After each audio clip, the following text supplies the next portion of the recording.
தொடர்ந்து நம்ம வந்து பார்த்தீங்கன்னா கவர்மெண்ட்டுடைய அப்டேட் ஸ்கீம்ஸ்லாம் வந்து பார்த்துட்டு இருக்கோம். இன்றைக்கி மகளிர் உரிமை தொகை வாங்குறதுக்கு தேவையான ஆவணங்களை பற்றி பார்க்கலாம். முதல்ல ஒரு நல்ல செய்தியோடவே வந்து ஆரம்பிப்போம். கடந்த தடவை பார்த்தீங்கன்னா அப்ளை பண்ணி சிலருக்கு கிடைக்காம போய் அவங்க மேல்முறையீடு பண்ணியிருப்பீங்கள்ல, அவங்களுக்குலாம் இந்த மாதம் மகளிர் உரிமை தொகை வரும்னு சொல்லிட்டு ஒரு நல்ல செய்தி வந்திருக்கு. பார்க்கலாம். மேல்முறையீடு பண்ணி யாருக்கெல்லாம் வந்து அக்செப்ட் ஆகிருக்கோ அவங்களுக்குலாம் வரப்போகுது. இன்னும் ஒரு வாரத்தில் தெரிஞ்சிடும். ஏன்னா ஜூன் 15ஆம் தேதி தான் அது வந்து வரும். வரும்போது உங்களுக்கு நம்ம என்ன பண்ணுவோம், அப்டேட் பண்ணுவோம்.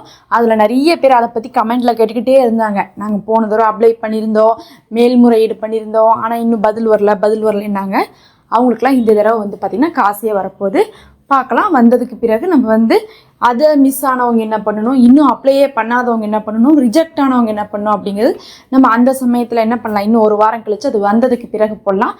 இப்போதைக்கு வந்து பார்த்திங்கன்னா முதல்ல இதை அப்ளை பண்ணணும் அப்படின்னா இந்த 4 ஆவணங்கள் உங்களுக்கு தேவை. முதல்ல யார் அப்ளை பண்ணுவாங்கன்னு பார்த்திங்கன்னா இதுவரை அப்ளையே பண்ணாதவங்க பண்ணுவாங்க.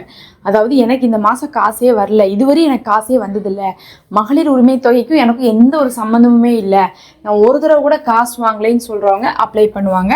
அதுலேயும் இதுவரை அப்ளை பண்ணாதவங்களும் பண்ணுவாங்க, பண்ணி ரிஜெக்ட் ஆனவங்களும் பண்ணுவாங்க. 2 குரூப்பாக இருப்பாங்க. அதாவது அப்ளையே பண்ணதில்லை அப்படின்னு சொல்லிட்டு சிலர் இருக்காங்க. போன தடவை சொல்கிறாங்க சரியான கூட்டம் எங்களுக்கு, அதனால் நாங்கள் ஒவ்வொரு தடவையும் அப்ளை பண்ண போகும்போது அந்த கூட்டத்தின் காரணமாக நாங்கள் எங்களுக்கு இருக்கிற வேலை, எங்களுக்கு இருக்கிற ஷெட்யூலில் அதை வந்து என்ன பண்ண முடியல, ஃபாலோ பண்ண முடியலன்னு விட்டுறாங்க. அதனாலேயே நிறைய பேர் விட்டுருக்காங்க. அப்போ அவங்களாம் அப்ளை பண்ணாதவங்க. 2வது வந்து அப்ளை பண்ணி ரிஜெக்ட் ஆனவங்க, எங்களுக்கு இதுவரையும் கிடைக்கல, இந்த தடவையாவது கிடைக்குமான்னு பார்க்கலான்னு சொல்லிட்டு அப்ளை பண்ண வரவங்க. அப்போ 2 பேர் என்ன பண்ணுவாங்கன்னா கண்டிப்பாக அப்ளை பண்ணுவாங்க. அது இல்லாமல் 3ஆவதாக ஒரு சந்தேகம் எல்லாருக்குமே இருக்குது. அதை வந்து இன்னும் கவர்மெண்ட் வந்து கிளியர் பண்ணலை. என்ன சந்தேகம்னு பார்த்தீங்கன்னா, ஆல்ரெடி அப்ளை பண்ணி வாங்கிட்டு இருக்கோமே அவங்களுமே அப்ளை பண்ணுமா அப்படின்ட்டு. ஏன் வந்து ஆல்ரெடி அப்ளை பண்ணி வாங்கிட்டு இருக்கவங்களுமே அப்ளை பண்ணுமான்னு சொல்லிட்டு பார்த்தோம்னா, இது நாம் வாங்கிட்டு இருக்குது கலைஞர் மகளிர் உரிமை தொகை அப்படின்னு சொல்லக்கூடிய திட்டம். இதை இப்போ வர்றது வந்து பார்த்திங்கன்னா மாண்புமிகு மகளிர் திட்டம் அப்படின்னு சொல்லிட்டு கொண்டு வராங்க. அப்போ ஸ்கீம் மாறுது, ரூபாயும் மாறுது. அப்படிங்கிறதுனால மறுபடியும் அப்ளை பண்ணி எல்லாருமே வந்து எலிஜிபிலிட்டிக்குள்ளே வராங்களான்னு பார்க்குறதுக்கான வாய்ப்பும் இருக்குது. ஏன்னா காலம் மாற மாற 1 வருஷம் 2 வருஷம் போக போக ஒவ்வொருத்தவங்களுடைய தரமும் உயர்ந்துகிட்டே போகும். அப்போ அவங்க எலிஜிபிலிட்டியிலேருந்து வெளியே வர்றதுக்கு வாய்ப்பு இருக்குது. அப்போ வந்து தகுதி இல்லாதவங்க நிறைய பேர் வாங்கிட்டு இருக்காங்களோ அப்படிங்கக்கூடிய சந்தேகம் இருந்தால் கண்டிப்பாக எல்லாரும் அப்ளை பண்ண வேண்டிய நேரமும் வந்துடும். அதனால் இன்னும் வந்து எல்லாரும் அப்ளை பண்ணணும்னு கன்ஃபார்மாக சொல்லலை, ஆனால் அதுக்கான அதிகமான வாய்ப்பு இருக்குன்னு தான் எல்லாருமே சொல்லிட்டு இருக்காங்க. அதனால இந்த 4 ஆவணங்கள் வச்சுக்கிட்டிங்கன்னா இதுவரை அப்ளை பண்ணாதவங்க, அப்ளை பண்ணி ரிஜெக்ட் ஆனவங்க, இனிமேல் வந்து இந்த ஸ்கீமை கண்டினியூ பண்ணணும், நான் ஆல்ரெடி வாங்கிட்டு இருக்கேன் ஆனால் மறுபடியும் எனக்கு அந்த 2500 ரூபா வேணும் அப்படிங்கிறவங்களும் அப்ளை பண்ணுற மாதிரி வரும். இப்போ அந்த ஆவணங்களை பார்க்கலாம்.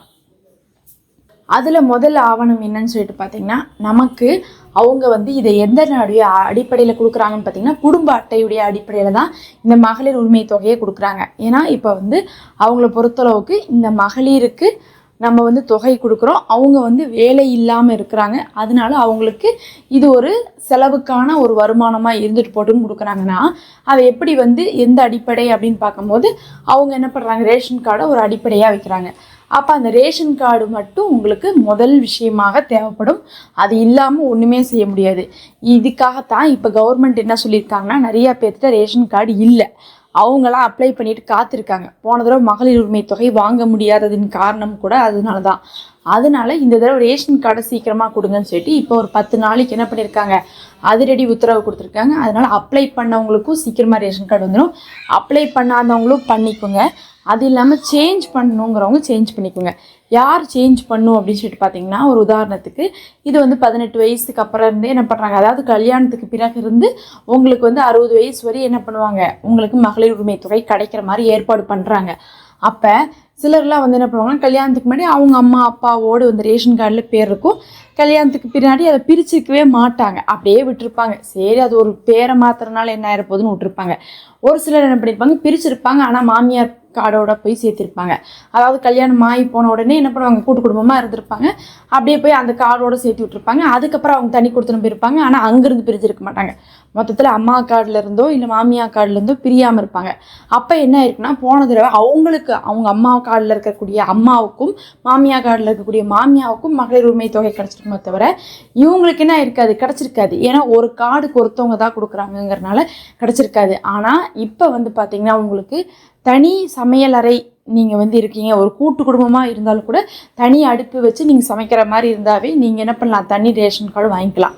உங்கள் கணவர் நீங்கள் உங்கள் குழந்தைகளுக்குன்னு சொல்லிட்டு தனியாக ரேஷன் கார்டு வாங்கிக்கலான் இருக்குது. அதனால பிரிஞ்சு வந்து கார்டு வாங்கணுங்கிறவங்களும் இந்த டைமில் கரெக்டாக வாங்கிக்க சொல்லியிருக்காங்க. அப்போ தான் மகளிர் உரிமை தொகை உங்களுக்கு வரும். அப்போ நீங்கள் என்ன பண்ணலாம், கூட்டு குடும்பத்திலே இருந்தாலும் பிரிஞ்சு தனியாக கார்டு வாங்கிக்கலாம். அது இல்லை நான் யார் கூடயாவது வந்து என் பேர் சேர்ந்துருக்கு, என் அம்மா கூடயோ இல்லை எங்கள் மாமியா கூடயோனா அதை பிரித்து நீங்கள் தனி கார்டை வந்து உங்கள் அட்ரஸுக்கு உங்கள் வீட்டுக்கு வாங்கிக்கலாம். அப்போ இந்த சமயம் கரெக்டாக ஃபஸ்ட்டு நீங்கள் பண்ணிக்க வேண்டியது ரேஷன் கார்டு தான் வந்து பண்ணிக்கணும். நிறைய பேருக்கு இந்த பிரச்சனை இருக்குது, கமெண்ட்டில் கேட்டுட்டு தான் இருக்கீங்க. மற்றபடி சிலருக்குலாம் பார்த்திங்கன்னா அந்த பிரச்சனை இல்லை, நாங்களாம் தனியாக தான் இருக்கோம், தனியாக தான் கார்டு இருக்குன்னா உங்களுக்கு பிரச்சனையே கிடையாது. இப்போ அந்த ரேஷன் கார்டுடைய ப்ரூஃபை தான் நம்ம ஃபஸ்ட்டு கொடுக்க வேண்டியது இருக்கும். அப்போ அதை தயார் பண்ணி வச்சுக்கோங்க. தயார் இல்லாதவங்க இதுதான் சரியான நேரம், தயாரிச்சுக்கோங்க. அடுத்து வந்து பார்த்திங்கன்னா ரெண்டாவதாக வந்து உங்களுக்கு ஆதார் அப்படிங்கிறது எல்லாத்துட்டையுமே இருக்கிறது தான். ஆனால் என்ன தப்புனா ஆதாரில் ஃபோன் நம்பர் லிங்க் பண்ணுறதே இல்லை. அதுக்கப்புறம் அந்த ஃபோன் நம்பர் லிங்க் பண்ணியிருந்தாலும் அது ஒரு ஆக்டிவான நம்பராக இருக்கிறதே இல்லை. நிறைய பேர் பார்த்திங்கன்னா ஆதார்லாம் வாங்கி 10 வருஷம் ஆச்சு, அப்போ கொடுத்த ஃபோன் நம்பரு, அந்த ஃபோன் நம்பருக்கு ரீசார்ஜும் இல்லை, நம்பரும் இல்லை, அப்படிலாம் பண்ணக்கூடாது. ஆதார் வந்து பார்த்திங்கன்னா ஆக்டிவாக இருக்காது.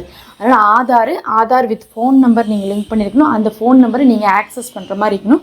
ரீசெண்டாக கூட எஸ்ஐஆரில் வந்து பார்த்திங்கன்னா நம்ம சொல்லிகிட்டு இருக்கும்போது ஒருத்தவங்களுக்கு இந்த ஒரு பிரச்சனை வந்துச்சு. அதாவது அவங்களுடைய ஆதார்லேருந்து இருக்கிற ஃபோன் நம்பருக்கு எந்த ஒரு ஓடிபியும் வராததன் காரணமாக என்ன ஆயிடுச்சுன்னா எஸ்ஐஆர் வந்து பார்த்திங்கன்னா அவங்களால ஆக்சஸ் பண்ண முடியாது போயிடுச்சு. அதனால் ஆதார் ஃபோன் நம்பரோட ஆக்டிவாக லிங்க் பண்ணி வச்சுக்கோங்க. அடுத்து மூன்றாவது ஆவணம் உங்களுக்கு என்னன்னு பார்த்தீங்கன்னா பேங்க் பாஸ்புக். பேங்க் பாஸ்புக்னால் எந்த பாஸ்புக்குன்னா நீங்கள் கொடுக்கலாம், ஆனால் உங்கள் பேரில் இருக்கணும். அதனால் பேங்க் பாஸ்புக் கொடுங்க. அந்த பேங்க் பாஸ்புக் கொடுக்குற பேங்க்கில் ஆதாரை லிங்க் பண்ணியிருக்கணும். இப்போ நீங்கள் எந்த பேங்க் கொடுக்குறீங்களோ அதில் ஆதார் நம்பரை கொடுத்து நீங்கள் லிங்க் பண்ணியிருந்தால் மட்டும்தான் அந்த அக்கௌண்ட்டு உங்களால் வந்து காசு எடுக்க முடியும்.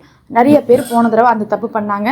அவங்கள்ட்ட 2-3 பேங்க் இருந்து அதில் வந்து எதையோ ஒன்று கொண்டு வந்து கொடுத்தாங்க. ஆனால் அதில் ஆதார் லிங்க் ஆகாதனால ஆதார் லிங்க் ஆனதில் தான் அவங்க என்ன பண்ணுவாங்க, போடுவாங்க. அதனால் இவங்களுக்கு தெரியாமையே இருந்துச்சு. அதனால் நீங்கள் என்ன பண்ணுங்கள், பேங்க் பாஸ்புக் கொடுக்கணும், அதில் வந்து ஆதாரை லிங்க் பண்ணி கொடுக்கணும். நாலாவதாக என்ன பண்ணணும், இது எல்லாத்துக்கும் மேலே உங்களுக்கு அட்ரஸ் ப்ரூஃபுக்கு கேட்பாங்க. அட்ரஸ் ப்ரூஃப்னால் இபி பில் கொடுக்கணும், இல்லை நான் வாடகை வீட்டில் தான் இருக்கிறேன் அப்படிங்கிறவங்க தண்ணி பில்லு அந்த மாதிரி ஏதாவது வந்து அட்ரஸ் ப்ரூஃபை கொடுக்குற மாதிரி இருக்கணும்.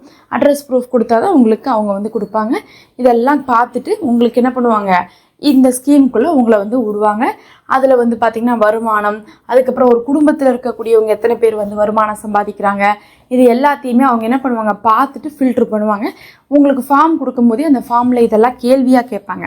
கேள்வியாக கேட்கும் போதே அவங்களே வந்து அதை வச்சு என்ன பண்ணிடுவாங்க, இவங்க வாங்கக்கூடிய தகுதியில் இருக்கிறவங்களாம் இல்லையா அப்படிங்கிறது தெரிஞ்சிடும். இந்த 4 ஆவணங்களை மட்டும் வந்து ரெடி பண்ணி வச்சுக்கோங்க. சீக்கிரமேனா வந்து பார்த்திங்கன்னா உங்களுக்கு இப்போவே வந்து என்ன பண்ணுறாங்க, அதற்கான வேலைகள்லாம் போயிட்டுருக்கு. அடுத்து உங்களுக்கு அப்ளை பண்ணுறதுக்கான வேலையை வந்து ஆரம்பிச்சிருவாங்கன்னு சொல்லப்படுது. அப்படி அப்ளை பண்ண சொல்லும் போது இதெல்லாம் இருந்தால் டக்குன்னு பண்ணிக்கலாம். போன தடவை வந்து இதெல்லாம் இல்லாதனால நிறைய பேரால் அந்த குறிப்பிட்ட டைமுக்கு பண்ண முடியாமல் போயிடுச்சு. இப்போ இந்த தகவல்கள் வந்து நீங்கள் எப்போதுமே சேகரித்து வச்சுக்கோங்க. யாரை சொல்கிறாங்களோ, அதாவது புதுசாக அப்ளை பண்ணுறவங்கள மட்டும் சொன்னால் அவங்க மட்டும் அப்ளை பண்ணணும், இல்லை பழைய ஆட்களையும் சேர்த்து சொன்னால் அவங்களும் சேர்த்து அப்ளை பண்ணணும். நம்ம வந்து ஃபார்ம் வந்ததுக்கப்புறம் உங்களுக்கு அறிவிப்போம். நம்மளை சப்ஸ்கிரைப் பண்ணி வச்சுக்கோங்க.